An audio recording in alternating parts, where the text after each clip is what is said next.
So 25 years old, don't worry. Any mistake is an income, is a wonderful revenue for you. So I told myself and told my young people, before 20 years old, be a good student. When you do entrepreneur, just learn some experience. Before 30 years old, follow somebody. Go to a small company. Normally in a big company, it is good to learn processing. You are a part of a big machine. But when you go to a small company, you learn the passion, you learn the dreams. You learn how to do a lot of things at one time. So before 30 years old, it's not which company you go, it's which boss you follow. It's very important. A good boss teaches you differently. And from 30 to 40 years old, you have to think very clearly, you're working for yourself if you really want to be an entrepreneur. When you're 40 to 50 years old, you have to do all the things that you are good at. Don't try to jump into the new area. It's too late. You may be successful, but the rate of dying is too big. So 40 to 50, think about how can focus on things that you are good at. But when you are 50 to 60 years old, work for the young people. Because young people can do better than you. So rely on them, invest on them, making sure they're good.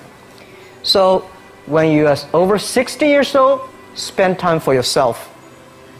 On the beach, sunshine, right? It's too late for you to change normally. But this is my advice to the young people. 25 years old, make enough mistakes. Don't worry.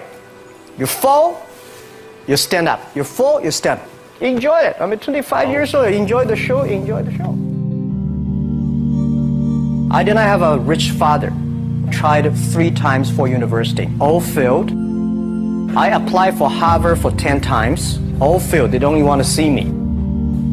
For the last time, I went to the teacher's college, which was considered the 3rd or 4th class of my city. So I applied jobs for 30 times, got rejected. It was so difficult at that time. I was so frustrated because I taught in the university. My pay was $10 a month. Because I could not find a good job in 1994. Discussed that I'm going to do something called internet. And 23 of them against it. They said, this is a stupid idea. We have never heard about internet. And you know nothing about computer. And I never thought I was smart. Nobody believed that I could be successful. Because everybody say, well, this guy think differently, think crazily. You know, they think about something never work. I tried to borrow $3,000 from the banks. Took me 3 months, but I still cannot get it. We talked to over 30 or 40 venture capitalists. Everybody said, no, forget it. A lot of people said Alibaba is a terrible model. As I said, I believe it. I think this thing could be big. I never thought it would be that big like today. But I believe that something is waiting for me there. And I have to work hard to prove myself. That was the tough experience. So we gathered $50,000 from 18 founders. We started. For the first 3 years, we did not have even $1 revenue from our business. It was not easy. Why it keeps us going ahead, going forward? Because I received lots of email of thanks from the customer. They say, this is such a great thing. We cannot pay you, but this thing helped us. If you keep on helping us, one day you will be successful. And I believe this. Little by little, we build up our business. Little by little, we build up our ecosystem of the infrastructure. And now, after 16 years, we have an Alibaba group, we have a Tmall group, we have a Taobao group, we have Alipay. And people said, you are so smart. How could you make a company like that? Bill Gates, Warren Buffett, Jack Welch, Larry Page, Mark Zuckerberg. The difference between those people and other people, they are always optimistic for the future. They never complain. They always try to solve the problems of the others. When you're optimistic, it's always opportunity. People, same here today. Jeff, where is the opportunity? I don't have a job. I don't have this. I don't have that. We are at the best time of this century. The best assets you have is that you are young. Don't complain. Let the other people complain. The opportunity always lies where people complain. Think about how you can make things different. Is there anything I can do that make the difference? And then when you think about this, start to do it. I saw a lot of people, young people, have fantastic ideas every evening. But in the morning, they go to the office same again. Being an entrepreneur, you have to do the things before the other people do. You have to wake up before the other people wake up. You have to be more brave than the others. Use your instinct. Everything you do is to the need of the customer. To everybody, to any person, tomorrow is new. Make the move, make the action.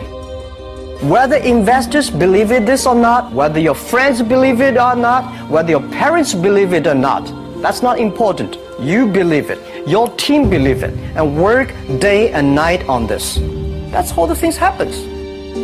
Make enough mistakes. You fall, you stand up. Any mistake is an income, is a wonderful revenue. Don't worry about the money. Money follow the people.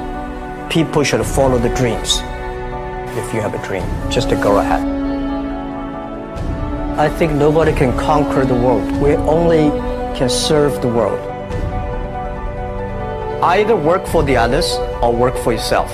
And I choose the way, work for myself.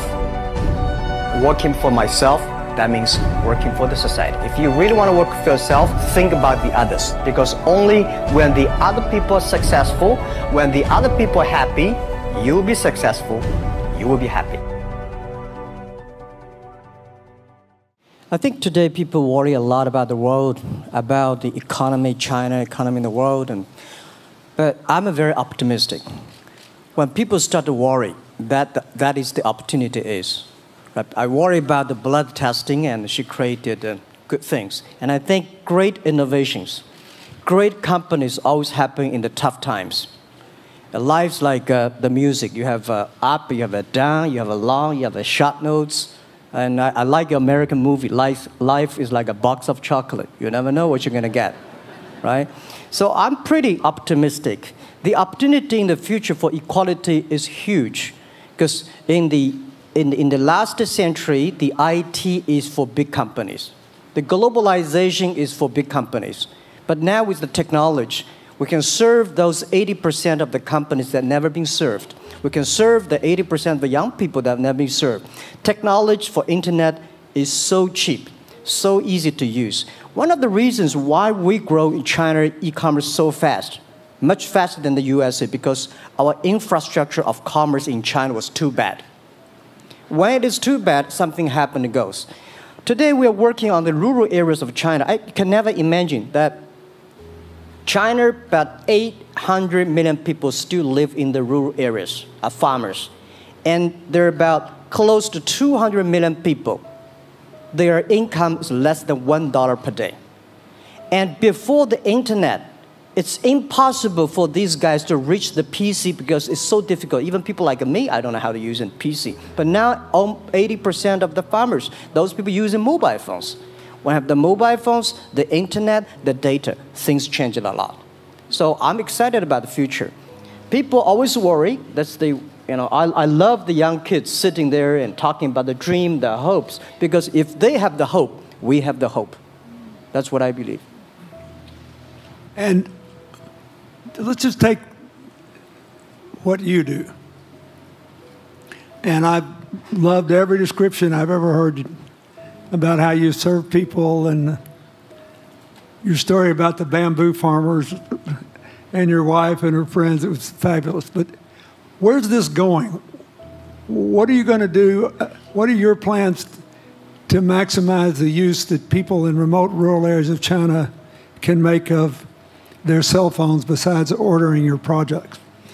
How are you going to get it? Are you going to get them in the banking system through cell phones? How?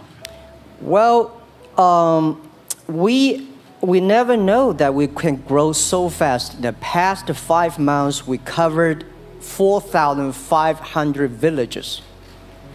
And these people, normally they use in very traditional way. It took them like we went to a rural area. It took the farmers 2 hours to walk to the downtown in the middle of the town and buy things. But today, because the mobile phone, and we can deliver things to their home, to their village within 72 hours. I remember last week I read a very interesting news. This is amazing. There is a girl, she told me a story. She said her grandfather, 92 years old birthday. And for his life, he always wanted to try one Western style food. But he lived in the rural areas. There's no such restaurant food. So she said, I tried on the internet, book a restaurant dinner for Western food, delivered to that village. And they finally immediately find one restaurant. There are 3 guys. They took like a 3 days bus from Shanghai to that village, made an Italian spaghetti and beef for them for this 92 years old birthday. And whole village was excited. Everybody said, wow, you can order food, Western style food. So buying almost everything. And also we're helping, there are a lot of farmers, they plant a lot of apples, great apples. But 90% of the apples rotted because there's nobody buy them. They normally buy by track. If you sell the apples, they sell whole track. And using the traditional way, they can sell by whole basket of the apples. But now, because of the internet, they sell by one. Each apple, they sell $1. Or 1 RMB or 2 RMB for each. So the farmers see using internet, they can buy and sell using the mobile phone. That changed their lives. And I think it's exciting. And people need examples when they see, my neighbor made money through online to selling things. My neighbor buy much interesting things online. People start to learn. And more people start to buy the mobile phones. We cannot make all the mobile factories to sell phones to them. Only they know the mobile phone really works, helping change their lives, they start to buy the mobile phones. Just one more question. Do you think this will make the current problems like the current problem in China less likely? That is, if we'll have more market information and the market will drive where the investment goes instead of the government trying to make judgments about, I better build another housing development or office development here, there, or yonder, and you wind up with a bubble. If it comes from the bottom up, is it more likely that fewer bad things will happen? Yeah, I think last week I was in Seattle discussing about the China economy. I think you American people worry too much about the China economy. Well, you see, every time when you start to worry about China goes better. Every time you think China is in problem, we'll get better. But when you have to say, you have a high expectation of China always a problem. Like parents have the expectation of the kids, are the same. But there's a big difference between American consumption because people say, the economy is bad, so China consumption will be good low. No, totally different. You Americans love to spend tomorrow's money. And the other people's money, maybe. Or maybe the children's money. We Chinese love to save money. We are probably the largest country, the safe deposit in the whole world. Because we've been poor for so many years. When we make money, we put in the banks. Because someday we know the disaster is coming, so we can spend the money. So when the economy is bad, we still have the money to spend. You guys probably don't. You worry. And the second thing is that China been focusing on developing for the past 30 years. China government so strong on investment, so strong on exporting, but they are too weak on the domestic consumptions. Domestic consumption is not driven by government, it's driven by entrepreneurship, driven by the market, not the government. So in the past 20 years, government is so strong. Now they're getting weak. It's our opportunity. It's our showtime. to see the market economy, entrepreneurship, how we can develop the real consumption. You know, I think if the China developed the great consumption, we have a 300 million middle class. In next 15 to 20 years, we're going to have 500 million middle class. We need to import a lot. So when we start to import, that's a great. It's going. I worry a lot when we export. You know, when we export, we got a terrible sky, we have a terrible water, we have a terrible environment. When we start to import, we got to be better. So that's all the great opportunity, guys. Be happy about that. I'm serious. I agree with that. I'm serious. Yeah. Worry about yourself. Don't worry about the others. The reason some of us worry about China is we depend on you to buy our debt. However, I tried to be more Chinese when I was president. I saved a lot of money. So good. You know. Good. But I just wanted you to say that because I really believe that. I mean, I think you're absolutely right. The trend toward greater internal consumption is, I think, will remain unbroken in spite of whatever the difficulties are in the next few months. I think it's important not to overreact. You can't break the trend. You've got to clean up the land from chemical contaminants. You've got to clean up the air. You're going to do it. Yep. And a lot of Chinese will make a lot of money out of that. There'll be a lot of great new companies, and there'll be opportunities to import from other places. Yeah. So can you discuss your theory of what you're doing and other things in terms of whether it advances equal opportunity and social solidarity? Tell them what you think is going to happen. And what other kinds of, when your opening remarks, you just said technology is going to be active in this way in other areas of the economy. What do you think the next big opportunities are? But first, tell them just in 2 sentences what you're doing, because Jack and I know, and we haven't been clear enough. Explain it, and explain how you think that advances social solidarity and equality of opportunity. Well, our work is in the belief that access to health information is a basic human right. And that lab information, particularly because lab data drives 70% of clinical decisions, needs to be accessible to people before they're sick. So if you look at the word diagnose in the dictionary today, it says to determine the presence of disease from symptoms, which means by definition, we're determining that people are sick once a disease has already progressed. And our work is in being able to make lab testing accessible to people in time for therapy to be effected, and to do that in a way in which every person, irrespective of their insurance status, irrespective of where they live, can afford the ability to get a test done. So that means, in our case, we've invested the last 12 years in now developing hundreds of tests, many of which are less than $10. So $2 tests in the United States. And I think one of the amazing things about this country is that we have such an incredible ecosystem for fueling creativity, and that creativity can create new markets. So in answer to your question about the market being able to conform itself to social good, I think the creativity that goes into creating these new technologies creates new markets in and of themselves. And our basic belief is that those new markets come from empowering individuals and enfranchising individuals and trusting that individuals have the capability to engage with information, and in accessing that information, beginning to take control of their own outcomes and their own health outcomes, and in doing so, changing the way our healthcare system works. Think what this could mean for rural China, for rural India, for Native American reservations in America, for the Mississippi Delta, for the remote areas of where all the jobs were lost from coal. You're all of a sudden giving people information.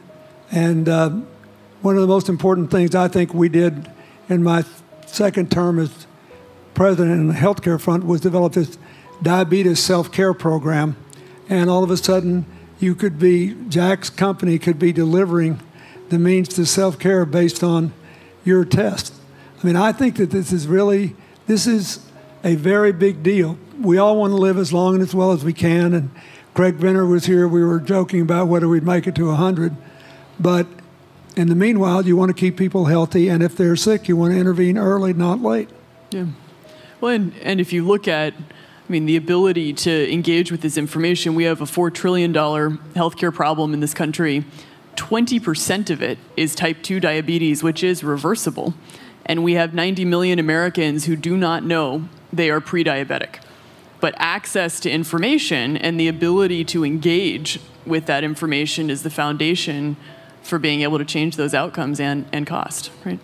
One more fact, and then I want to call on Jack. You founded this company 12 years ago, right? Yeah. Tell them how old you were. I was 19. Yeah. So, don't worry about the future. We're in good hands. So, I was thinking about 19, where I am. You know, 19, I've not passed the examination for university yet. I failed 3 times, but I think it worked out. I'm not good at schooling. Well, yeah, that's why I give confidence to a lot of young people in China. If Jack Ma can be successful, 80% of the people can be successful. People like her, you know, we're jealous. But, well, equality, I would like to make a little bit technology helping, because yesterday I was joining the UN Women Conference about gender equality. And I think the first technology revolution happened 200 years ago in the UK, released the human body, the arm, stronger. The second technology revolution in the USA for energy, you can last long. But this technology revolution release the brain. So this century is not a competition who is stronger, whose muscle is stronger. It's who is smarter, who is soft, who can listen. It's the challenge of wisdom. So man and woman are equal. On the internet, you can never see he's a woman or a man. And on the internet, women can serve much better than men on the internet. And a man talking about a business, talking about numbers, competition, they make business very cold. Women, they make business very cozy, lifestyle, and interesting. 50%, more than 50% of our shop owners, more than 5 million shop owners are women. And people love that. I mean, this is a great thing. I see that this century, we see more and more women leaders, on the state leaders, the presidents. In the future, we're going to General Secretary of the United Nations should be a woman leader. And this is the great century for equality. And I feel excited about that. Let me ask you, we're almost out of time, but one of the things that we haven't talked enough about here, and not just here, but generally, is whether the leapfrogging we saw with cell phones, which was instrumental in your phenomenal business success and which will make it possible for you at the appropriate time to do what you've done on a global scale, hitherto unimaginable in all of human history for anybody to have any of their own health data. We've seen examples, but not the kind of dramatic penetration we need with energy and clean energy and enough in a short enough time to avoid the worst consequences of climate change. So do you believe that, I mean, your country has done more than anybody else to try to put up solar panels, and some of your companies went broke because you overdid it, right? But beforehand, and you got to work out the phase out of the coal, the phase into the sun and all that. Meanwhile, Africa, which is growing like crazy because of the cell phone in no small measure, and has 6 of the fastest growing countries in the world, still has vast swaths of its land totally dark at night. Do you believe that it's possible for us to scale up with distributed solar power rather than centralized as quick as we did with the cell phone? And if so, and if that were your business, if you had to quit what you're doing today and start there, how would you do it? And how would you do it? Very first, I know that. You know, I'm such a huge believer in technology, and I think especially right now, we're at an incredible time in terms of new technology and the ability to apply technology in a scalable way towards solving some of these problems. So I would look at it in the context of some of the renewable solutions that we already have, and in the context of empowering, connecting individuals with access to those solutions, and in the context of creating markets around them. I think that there's real opportunity to actually create an ecosystem in which people can financially benefit from these solutions, and I think that's going to drive an adoption. I think in developing economies, there's a revenue stream associated with that, and the more we can turn even already some of the technologies that we have into markets, the more that we can fuel, I believe, local growth and individual engagement in beginning to adopt some of these solutions. And just related to that, Jack, you answer it, and then I'll ask you one final question. Yeah, I am a strong believer that technology can make world much better, because people say China economy is getting slower. I'm happy about the 7%, even 5%. Even 5% of the GDP of the number of China, of the second largest economy, is big enough. But you don't expect China to keep on growing 11%. Because like one human body, when you are 1.8 meters tall, you cannot keep on like a 10% grow every year. You have to grow the quality, your mind, the wisdom. So I think China needs new technology to solve these problems, and which today the data, the clean technology, all these things that China is supposed to do, if we keep on the tradition, the old ways, we'll go nowhere. This is why I feel excited, because people ask me, what is your dream now? Because I never thought I would be today. I can sit here talking to president. I'm like a guy, you know, on the street, and like failed 3 times for university, 5 times for high key schools. I applied for 10 times in Harvard school, all rejected. I never thought, because of the technology, because the internet gave me this opportunity. So I'm thinking, when I retire, I don't want the Chinese people have a terrible water to drink, unsafe for food, and the money we make all spent in the hospital. That's disaster. So how we can use the technology to enable young people, the great chance of this world, don't worry about it. We got 1.4 billion people who were born in 1980s. They are the people of the internet times. They are going to have new ways to solve the world problems. The things you are worried about today, they can solve it. And human beings have these kind of worries for centuries. And young people can always solve it. And today, when you have a right direction, clean energy, you know, the climate change, all these issues, they will be solved, and these are the great opportunities ahead of us. Anything else? I agree with that. I think the more we can enfranchise people, the more we can create ecosystems in which individuals are empowered, the more we give rights to individuals to be able to build businesses, to be able to pursue the economic benefit of technologies, the more you see these markets change. Before they leave the stage, I want you to look at them.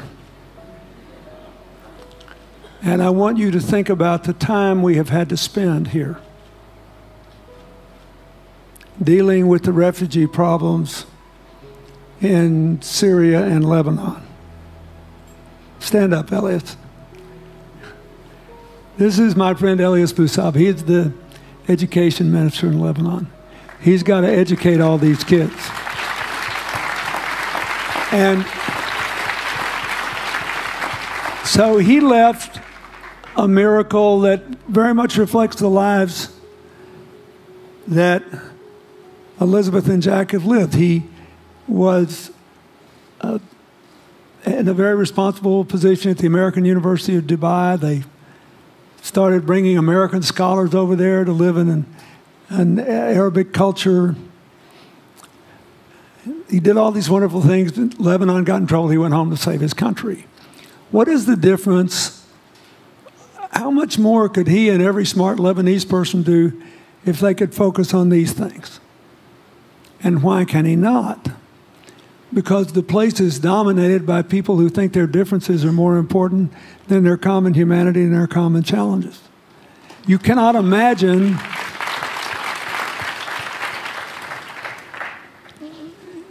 Jack Ma's proud of being Chinese. I like that. He never hid it. He's happy about it. I'm proud to be a global citizen too. Yeah. Yeah. And I imagine Elizabeth's proud to be a blonde-haired, blue-eyed American techno whiz from Northern California. Yes. But they don't, not a word either one of them has said has defined the meaning of their lives or the direction of their work with negative reference to someone else. My friend Dikembe Mutombo, stand up. No, you don't have to stand up. It'll hurt you too much. You're an old man. My 7'2" tall friend was just inducted into the National Basketball Association Hall of Fame. And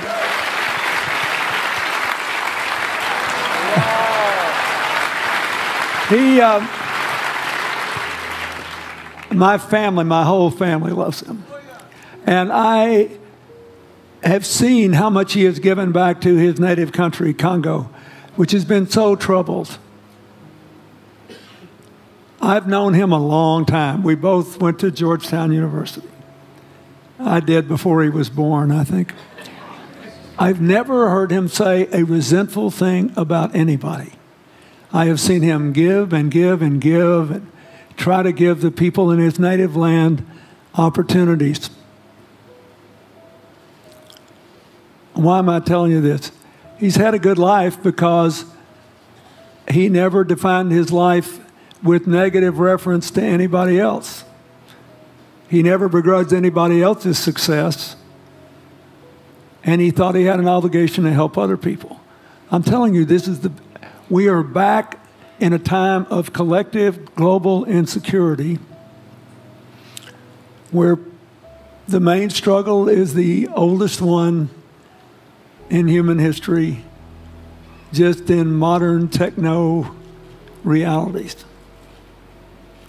I mean, if you were trying to build the Middle East, you would think about our permanent sponsor here, the ambassador from Oman, who her government tried to help head off a calamitous war in the Middle East over the nuclear issue in Iran. We all pray to God that it'll work out all right. And the lead she made.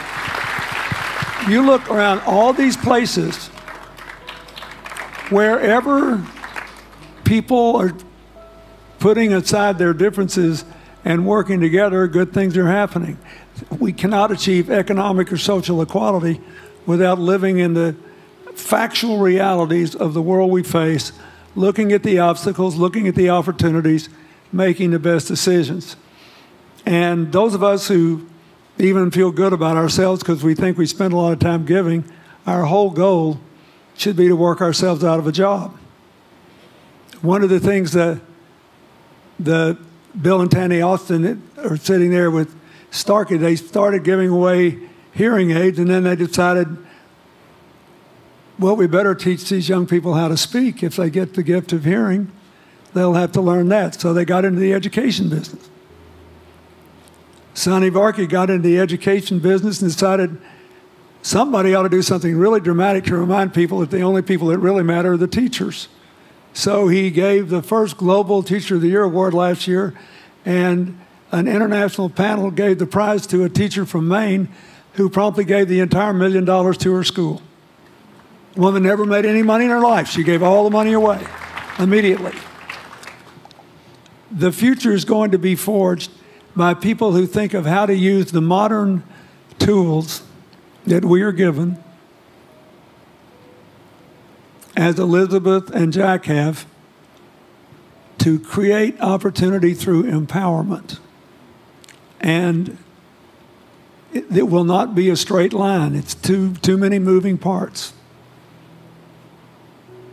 But I just want you to think about that. The reason you feel good looking at them is that you identify with them even though they're different from you. And that's basically where we are all over again, and we can't slip back. We can't give up. That's why when we had the Prime Minister of Italy and George Soros talking about the future of Europe, and George said it was coming apart, and the Prime Minister said, no, it doesn't have to come apart if it's about something more than economics.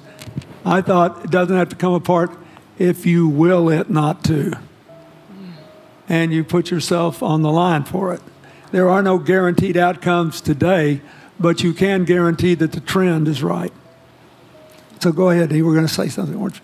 Yeah, I just wanted to add, I mean, as we're talking about the future and from my own experience and looking at all the faces here, I think a huge part of the answer to your question is also to raise our little girls with the stereotype that they can be the best in engineering and science and math, because when they do in all of these industries, it changes everything. And we need to do that in this country, and we need to do that as parents in other countries. You know?